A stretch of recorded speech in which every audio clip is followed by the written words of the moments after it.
look, we've talked about the financial realities of everything that's coming with the revshare era, and I think sometimes people have not braced for the impact quite enough. And it's not just in the Big 12. This could have wide-ranging impacts everywhere. But in the Big 12, we're now seeing a story that shows the harsh realities here. Will have tangible impacts on facilities at one school, but also, I mean, could this be the precursor of what happens with head coaches in the Big 12, right? And look, I'll just spoil it up front. We just said that this guy, the guy who coaches at the school we're about to talk about, is the best coach in the Big 12, according to CBS Sports' panel, Matt Campbell. Okay. This report came out this week about budget deficit that is facing Iowa State. And really, this shouldn't surprise. Like Jamie Pollard, Iowa State's athletic director, has been about as upfront as anybody. I will give him credit for that. I think he's been, in terms of just like real talk, what revshare era is going to mean for schools at the Big 12's level. Jamie Pollard has been about as forthcoming as anybody with that information.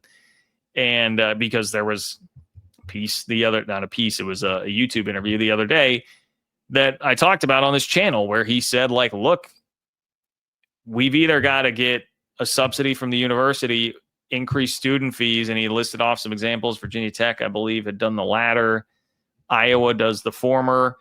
He gave some examples there of things we can do, but like if we don't, then we got to make a decision. Like, are we going to be Northern Iowa? Or are we going to keep competing at the Big 12 level? Are we going to keep going to Sweet 16s and playing for Big 12 championships in football? Because we've got to come up with this money somehow.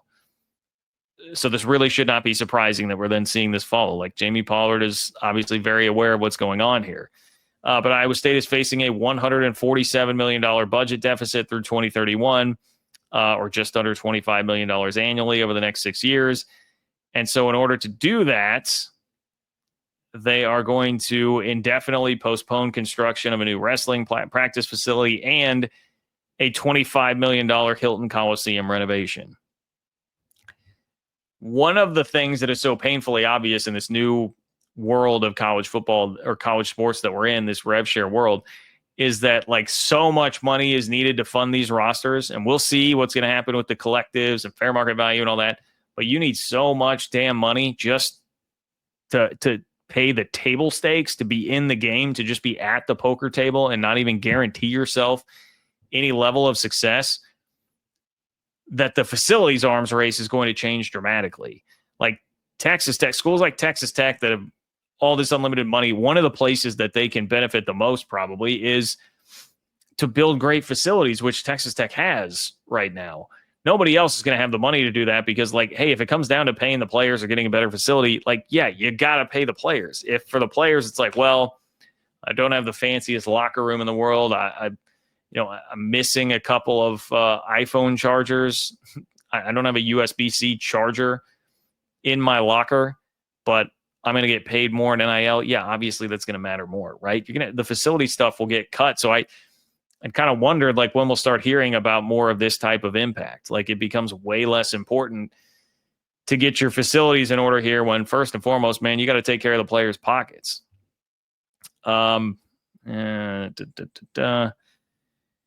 Although Iowa State has identified about $8.7 million in annual budget savings, the $24.5 million annual funding gap is expected to culminate in a $147 million net deficit by 2031.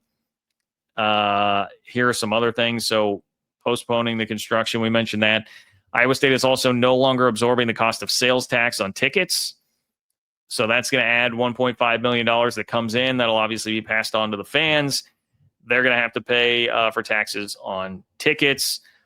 They're going to up the annual required donation levels for membership in the Cyclone Club by 20%. That will generate an extra $3 million.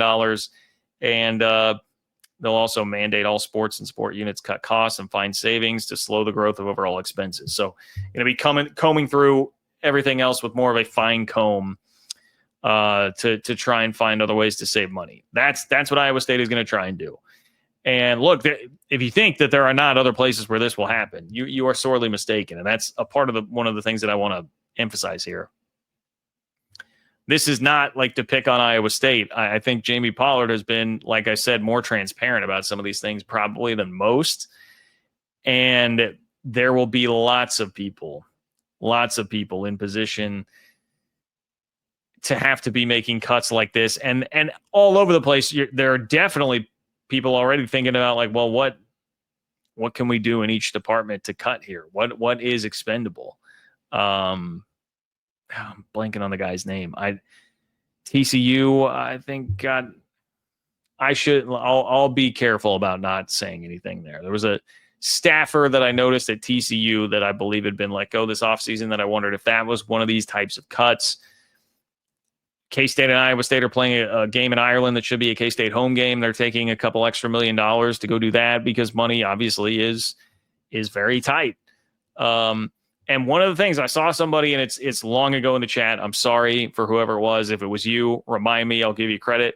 I saw somebody saying they're like, hey, what does this mean? Will Matt Campbell still be around as head coach if Iowa State is going to be slashing a bunch of things from the budget? Now, football is going to be top of the list. Like, you'll see the least amount of things slashed there. This was something for Hilton Coliseum, so maybe the better speculation would be about TJ Otzelberger.